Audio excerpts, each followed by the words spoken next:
ಪ್ರಿಯ ಸ್ಪರ್ಧಾರ್ಥಿಗಳೇ, ಕನ್ನಡದಲ್ಲಿ ಕರೆಂಟ್ ಅಫೇರ್ಸನ್ನು ಪ್ರಸ್ತುತಿಪಡಿಸುವ ಇಂಡಿಯಾ ಫಾರ್ IASನ ಕರೆಂಟ್ ಅಫೇರ್ಸ್ ಸೀರೀಸ್ಗೆ ನಿಮ್ಮೆಲ್ಲರಿಗೂ ಸ್ವಾಗತ. ನಾನು ಶಿವಲಿಂಗಯ್ಯ.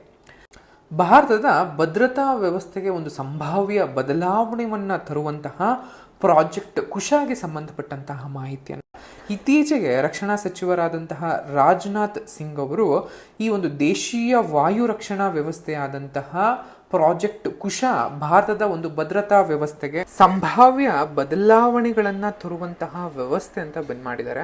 ಯಾಕಂದ್ರೆ ಈ ಕುಶ ಯೋಜನೆ ಎನ್ನುವಂಥದ್ದು ಸ್ಟೆಲ್ತ್ ಫೈಟರ್ಗಳಾಗಿರ್ಬೋದು, ಡ್ರೋನ್ಗಳಂತಹ ಮುಂದುವರೆದ ಒಂದು ಮಾಡರ್ನ್ ಥ್ರೆಟ್ಸ್ ಅಂತ ಏನು ಕರಿತೀವಿ, ಬೆದರಿಕೆಗಳ ವಿರುದ್ಧ ಭಾರತದ ವಾಯು ಪ್ರದೇಶದ ಭದ್ರತೆಯನ್ನ ಹೆಚ್ಚಿಸೋದಕ್ಕೋಸ್ಕರ DRDO ಅವರು ಅಭಿವೃದ್ಧಿಪಡಿಸಿರುವಂತಹ ದೇಶೀಯ ಮತ್ತು ದೀರ್ಘ ಶ್ರೇಣಿಯ ಮೇಲ್ಮೈಯಿಂದ ಗಾಳಿಗೆ ಚಿಮ್ಮುವಂತಹ ಕ್ಷಿಪಣಿಗಳ ಒಂದು ರಕ್ಷಣಾ ವ್ಯವಸ್ಥೆ ಆಗಿದ್ದು S-400 ಅಂತ ನಾವೇನು ಕರೀತೀವಿ, ಅದಕ್ಕೆ ಪ್ರತಿರೂಪವಾಗಿ ಒಂದು ದೇಶೀಯ ಒಂದು ಆತ್ಮನಿರ್ಭರ ಭಾರತ ಒಂದು ಗುರಿಯನ್ನ ಬೆಂಬಲಿಸುತ್ತೆ ಅನ್ನುವಂಥದ್ದು ಕೂಡ ಆಗುತ್ತೆ. ಪ್ರಾಜೆಕ್ಟ್ ಕುಶ ಅಂದ್ರೆ ಏನು ಅಂತ ನೋಡ್ತಾ ಬಂದಾಗ ಮುಖ್ಯವಾಗಿ ಪ್ರಾಜೆಕ್ಟ್ ಕುಶ ಅನ್ನುವಂಥದ್ದು it's also known as extended range air defence systems ಅಂತ ಕೂಡ ಕರೀತಾ ಬರ್ತಾರೆ. Extended range air defence system ಅಂತಲೂ ಕೂಡ ಕರೆಯುವಂಥದ್ದನ್ನ ಗೊತ್ತಿರಬೇಕಾಗುತ್ತೆ. ಪ್ರಾಜೆಕ್ಟ್ ಕೂಡ ಕುಶ ಅನ್ನುವಂಥದ್ದು it's India's premier and fully indigenous long range surface to air missile ಅನ್ನೋದು ಕೂಡ ಗೊತ್ತಿರಲಿ. LRSAM ಅಂತಲೂ ಕೂಡ ಕರಿತಾ ಬರ್ತಾರೆ.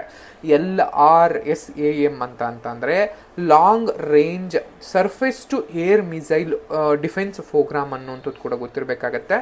ಇದನ್ನ ಯಾರು ತಯಾರಿಸಿದ್ರು, ಅಭಿವೃದ್ಧಿಪಡಿಸಿದ್ರು ಅಂತ ಬಂದಾಗ DRDO ಅವರು ಇದನ್ನ ಮಾಡಿರುವಂಥದ್ದು ಅಂತ ಗೊತ್ತಿರಲಿ. ಅಂದ್ರೆ ಮೊದಲೇ ಹೇಳಿದ ಹಾಗೆ ಮೇಲ್ಮೈಯಿಂದ ಗಾಳಿಗೆ ಚಿಮ್ಮುವ ಕ್ಷಿಪಣಿ ಅಂತ ನಾವು ಇದನ್ನು ಕರಿತಾ ಬರ್ತೀವಿ.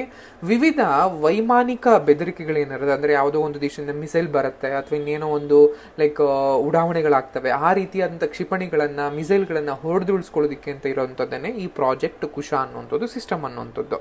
ಸೊ ನಿಮಗೆಲ್ಲ ಗೊತ್ತಿದ್ರೆ ರಷ್ಯಾದಲ್ಲಿ S-400 ಅನ್ನುವಂಥದ್ದು ಒಂದು 400 ಟ್ರಯಂಫ್ ಅಂತಲೂ ಕೂಡ ಕರಿತಾ ಬರ್ತಾರೆ. ಸೊ ಅದೇನಾಗುತ್ತೆ, ಸೇಮ್ ಇದೇ ರೀತಿನಲ್ಲಿ ಲೈಕ್ ಬೇರೆ ದೇಶಗಳಿಂದ ಬರುವಂತಹ ಕ್ಷಿಪಣಿಗಳು ಅಥವಾ ಯುದ್ಧ ನೌಕೆಗಳು ಏನಿರ್ತವೆ ಅವೆಲ್ಲೂ ಕೂಡ ಹೊರದುಳಿಸುತ್ತೆ.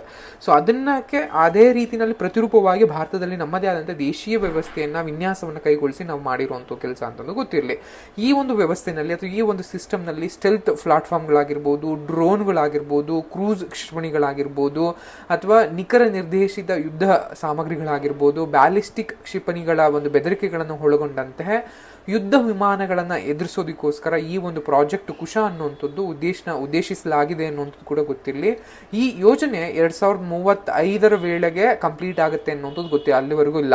2035 ವೇಳೆಗೆ ಭಾರತಕ್ಕಾಗಿ ಬಹುಪದರ ವಾಯು ಮತ್ತು ಕ್ಷಿಪಣಿ ರಕ್ಷಣಾ ಗುರಾಣಿ ಸಿಸ್ಟಮ್ ಅಂತ ನಾವೇನ್ ಕರಿತೀವಿ ಅಥವಾ ಪ್ರಾಜೆಕ್ಟ್ ಮಿಷನ್ ಸುದರ್ಶನ ಚಕ್ರ ಅಂತ ನಾವೇನ್ ಕರಿತೀವಿ, ಅದರದ ಒಂದು ಮೆಟ್ಟಿಲುಗಳು ಅಥವಾ ಅದಕ್ಕೆ ಒಂದು ಪೂರಕವಾಗಿ ಇದು ಕೆಲಸ ಮಾಡುತ್ತೆ ಅನ್ನೋದು ಗೊತ್ತಿಲ್ಲ. ಮಿಷನ್ ಸುದರ್ಶನ ಚಕ್ರ ಅಂತಲೂ ಕೂಡ ಇದೆ. ಮಿಷನ್ ಸುದರ್ಶನ ಚಕ್ರ ಅಂತ ಅಂದ್ರೆ multi layered air defence systems ಅಂತ ನಾವು ಕರಿತಾ ಬರ್ತೀವಿ. ಸೊ ಅದರ ಒಂದು ಅದಕ್ಕೆ ಇದು ಒಂದು ಮೆಟ್ಟಿಲುಗಳ ಹೆಲ್ಪ್ ಆಗೋ ರೀತಿಯಲ್ಲಿ ಇದು ನೀಡುತ್ತೆ ಅನ್ನುವಂಥದ್ದು ಕೂಡ ಗೊತ್ತಿಲ್ಲ. ಈ ಪ್ರಾಜೆಕ್ಟ್ ಕುಶಾದ ಪ್ರಮುಖ ಲಕ್ಷಣಗಳು ಏನೇನು ಅಂತ ಬಂದಾಗ ಪ್ರಾಜೆಕ್ಟ್ ಕುಶಾನಲ್ಲಿ ಮುಖ್ಯವಾಗಿ 3 ಪ್ರತಿಬಂಧಕ ರೂಪಾಂತರಗಳನ್ನು ನಾವು ಕಾಣ್ತಾ ಬರ್ತೀವಿ. ಪ್ರತಿಬಂಧ ಎಷ್ಟು ಇದ್ದಾವೆ, ಮುಖ್ಯವಾಗಿ 3 ಪ್ರತಿಬಂಧಕ ಇದನ್ನ ನಾವು ಕಾಣುವಂಥದ್ದು. ಸೊ ಅದರಲ್ಲಿ ಕುಶ M1 ಅಂತ ಇರುತ್ತೆ, ಕುಶ M2 ಅಂತ ಇರುತ್ತೆ, ಕುಶ M3 ಅಂತಲೂ ಕೂಡ ಇರುತ್ತೆ. ಸೊ ಆ ವೇರಿಯಂಟ್ಗಳು ಯಾವ್ಯಾವು ಏನೇನು ಅಂತ ನಿಮಗೆ ರೇಂಜಸ್ ಎಲ್ಲ ಕೂಡ ಹೇಳ್ತಾ ಬಂದಿದ್ದಾರೆ. ಕುಶ M1 ಬಂದು ಮುಖ್ಯವಾಗಿ 150 ಒಂದು ಕಿಲೋಮೀಟರ್ ಆಸುಪಾಸಿನಲ್ಲಿರುವಂಥದ್ದು. ಇಲ್ಲಿ ನಿಮಗೆ ಮುಖ್ಯವಾಗಿ ಅಜೈಲ್ ಇಂಟರ್ಸೆಪ್ಷನ್ ಆಗಿರ್ಬೋದು ಅಂಡ್ ಟ್ಯಾಕ್ಟಿಕಲ್ ಫೈಟರ್ ಜೆಟ್ಗಳನ್ನ ಅಥವಾ ಲೋ ಫ್ಲೈಯಿಂಗ್ ಕ್ರೂಸ್ ಮಿಸೈಲ್ಸ್ ಅನ್ನ ಅಥವಾ ಪ್ರಿಸಿಷನ್ ಗೈಡೆಡ್ ಮ್ಯುನಿಟೇಷನ್ಸ್ ಅನ್ನ ಅಂಡ್ ಡ್ರೋನ್ ಸ್ವಾಮ್ಸ್ ಗಳನ್ನ ಯೂಶಲಿ ಇಲ್ಲಿ ಹೊಡೆದುಳಿಸುವಂಥದ್ದು, ಟಾರ್ಗೆಟ್ ಮಾಡುವಂಥದ್ದು ನೋಡ್ತಾ ಬರ್ತೀವಿ. ಅಂಡ್ ಅದೇ ರೀತಿಯಲ್ಲಿ ಎರಡನೇದು M2 ಅಥವಾ ಕುಶ M2 ಅಂತ ಕರೀತಾರೆ. ಇದು ನಿಮಗೆ 250 ಕಿಲೋಮೀಟರ್ ಆಸುಪಾಸಿನಲ್ಲಿರುವಂಥದ್ದು.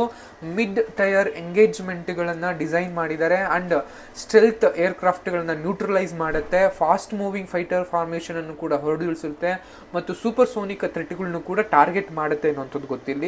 ದೆನ್ ಕುಶ M3 ಅಂತ ಕರಿತಾ ಬರ್ತಾರೆ. ಇದು 350 400 ಕಿಲೋಮೀಟರ್ ಆಸುಪಾಸಿನಲ್ಲಿರುವಂಥದ್ದು. High altitude strategic interception target ಮಾಡುತ್ತೆ.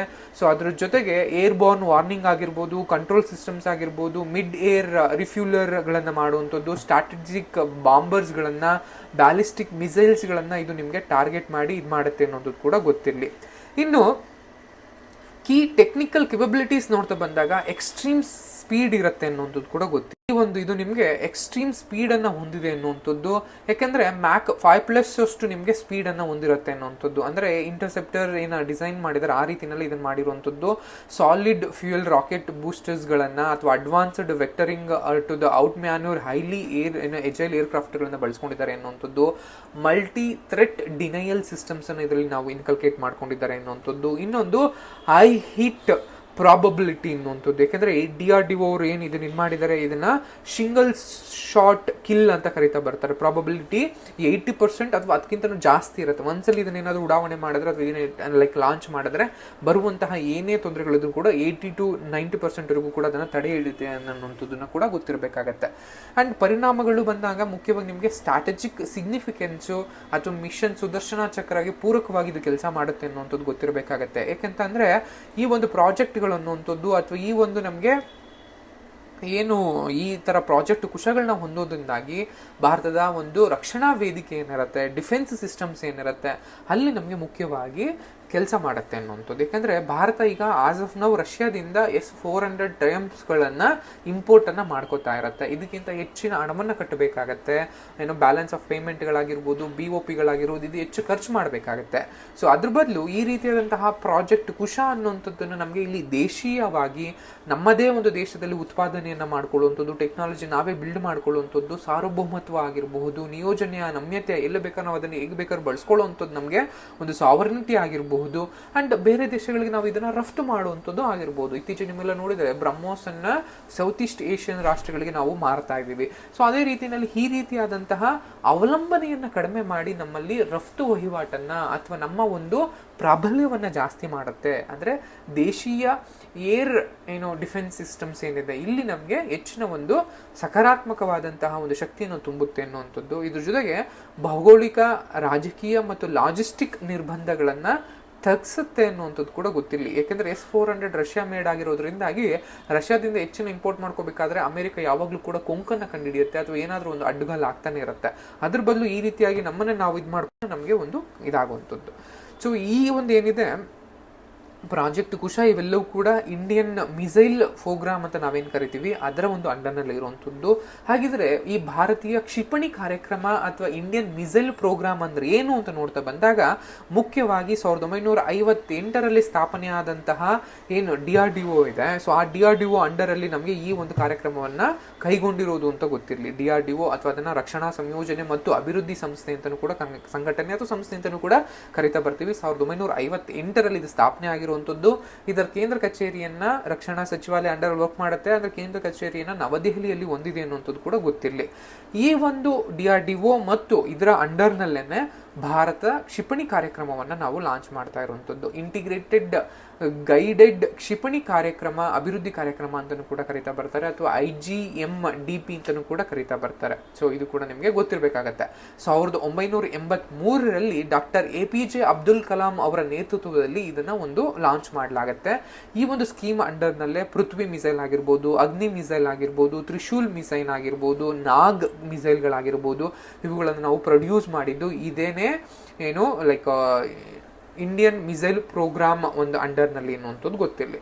ಅಂಡ್ ಇದರಲ್ಲಿ ಮುಖ್ಯವಾಗಿ ಕಂಡು ಬರುವಂಥದ್ದು ಆಕಾಶ್ ಮಿಸೈಲ್ ಅನ್ನುವಂಥದ್ದು. ಯಾಕಂದ್ರೆ ಆಕಾಶ್ ಮಿಸೈಲ್ ಅನ್ನುವಂಥದ್ದು ಮಿಡ್ ರೇಂಜ್ ನಲ್ಲಿರುವಂತಹ ಮತ್ತು ಏರ್ ಟು ಸರ್ಫೇಸ್ ಟು ಏರ್ಗೆ ನಮಗೆ ಹಾರುವಂತಹ ಕ್ಷಿಪಣಿ ಅಂದ್ರೆ ಅದನ್ನು ಆಸ್ ಆಫ್ ನೌ ಭಾರತೀಯ ಸೇನೆ ಮತ್ತು ವಾಯುಪಡೆ ಎರಡೂ ಕೂಡ ಬಳಸಲ್ಪಡ್ತಾ ಇದ್ದಾವೆ. ಆಕಾಶ್ NG ಅಂತ ಇದೆ. ಆ NGನ ಮುಂದಿನ ನೆಕ್ಸ್ಟ್ ಜನರೇಷನ್ ಅಂತಲೂ ಕೂಡ ಕರೀತಾ ಬರ್ತಾರೆ. ಅದನ್ನ ನವೀಕರಿಸಿ ಇನ್ನೊಂದಷ್ಟು ರೂಪಾಂತರವನ್ನ ಮಾಡಲಾಗ್ತಾ ಇದೆ ಅನ್ನುವಂಥದ್ದು ಗೊತ್ತಿರಲಿ. ಅಂಡ್ ಇನ್ನೊಂದು ಬ್ರಹ್ಮೋಸ್ ಅನ್ನುವಂಥದ್ದು ಇಂಡೋ ಮತ್ತು ರಷ್ಯಾ ಎರಡರ ಒಂದು ಜಂಟಿ ಉದ್ಯಮ ಆಗಿರುತ್ತೆ. ಸೊ DRDO ಮತ್ತು ರಷ್ಯಾದವರ NPO ಏನಿರುತ್ತೆ ಅವೆರಡು ಸೇರಿಕೊಂಡು ಸೂಪರ್ ಸಾನಿಕ್ ಕ್ರೂಸ್ ಮಿಸೈಲ್ ಅಂತ ಕರೀತಾ ಬರ್ತೀವಿ. ಮ್ಯಾಕ್ ಅನ್ನು ಬಂದಾಗ as of now 2.8 to 3 mach speed ಅಲ್ಲಿ ಇದು ನಿಮಗೆ ರನ್ ಆಗುತ್ತೆ ಅನ್ನೋದು ಕೂಡ ಗೊತ್ತಿರಬೇಕಾಗತ್ತೆ. ದೆನ್ ಪ್ರಾಜೆಕ್ಟ್ ಸುದರ್ಶನ ಅಥವಾ ಸುದರ್ಶನ ಚಕ್ರ ಮಿಷನ್ ಅನ್ನುವಂಥದ್ದು ಈ ರೀತಿಯಾಗಿ ನಿಮಗೆ ಏರ್ ಡಿಫೆನ್ಸ್ ವರ್ಕ್ ಮಾಡ್ತಾ ಬರುತ್ತೆ. ಇದೊಂದು ಭಾರತದ ಮಹತ್ವಾಕಾಂಕ್ಷೆಯ ದೇಶೀಯ ರಕ್ಷಣಾ ಕಾರ್ಯಕ್ರಮವಾಗಿದ್ದು 2035ರ ವೇಳೆಗೆ ಬಹು ಹಂತದ ಆರ್ಟಿಫಿಷಿಯಲ್ ಇಂಟೆಲಿಜೆನ್ಸ್ ಸಕ್ರಿಯಗೊಳಿಸಿದಂತಹ ರಾಷ್ಟ್ರೀಯ ಭದ್ರತಾ ಗುರಾಣಿಯನ್ನ ನಿರ್ಮಿಸುವಂತಹ ಒಂದು ಗುರಿಯನ್ನ ಗೋಲನ್ನ ಈ ಒಂದು ಸುದರ್ಶನ ಚಕ್ರ ಮಿಷನ್ ಹೊಂದಿದೆ ಅನ್ನುವಂಥದ್ದು ಗೊತ್ತಿರಲಿ. ಇದರ ಉದ್ದೇಶಗಳು ಮುಖ್ಯವಾಗಿ ಬಂದಾಗ ಭದ್ರತಾ ಗುರಾಣಿಯನ್ನ ವಿಸ್ತರಿಸುವಂಥದ್ದು, ಬಲಪಡಿಸುವಂಥದ್ದು ಮತ್ತು ಆಧುನೀಕರಣಗೊಳಿಸುವಂಥದ್ದು. ಆ ಮೂಲಕ ಭಾರತದ ನಿರೋಧಕ ಮತ್ತು ಆಕ್ರಮಣಕಾರಿ ಸಾಮರ್ಥ್ಯವನ್ನ ಬಲಪಡಿಸುವಂಥದ್ದು ಇದರ ಒಂದು ಉದ್ದೇಶ ಆಗಿರುತ್ತೆ. ಅಂಡ್ ಅದರ ಜೊತೆಗೆ ಭಾರತದ ಬಹುಪದರ ಕ್ಷಿಪಣಿ ರಕ್ಷಣಾ ವ್ಯವಸ್ಥೆಯ ಒಂದು ಭಾಗವಾಗಿ ಇದು ಕೂಡ ಕಾರ್ಯ ಮಾಡುತ್ತೆ ಅನ್ನುವಂಥದ್ದು ಗೊತ್ತಿರಲಿ. ಸೊ ಇದಿಷ್ಟು ನಿಮಗೆ ಪ್ರಾಜೆಕ್ಟ್ ಕುಶ, ಸುದರ್ಶನ ಚಕ್ರ ಮಿಷನ್ ಮತ್ತು ಇಂಡಿಯನ್ ಮಿಸೈಲ್ ಪ್ರೋಗ್ರಾಮ್ಗೆ ಸಂಬಂಧಪಟ್ಟಂತಹ ಮಾಹಿತಿ. ಈ ಮಾಹಿತಿ ಇಷ್ಟ ಆಗಿ ವಿಡಿಯೋನಲ್ಲಿ ಎಂಡ್ ಮಾಡ್ತಾ ಇದ್ದೀನಿ. Thank you.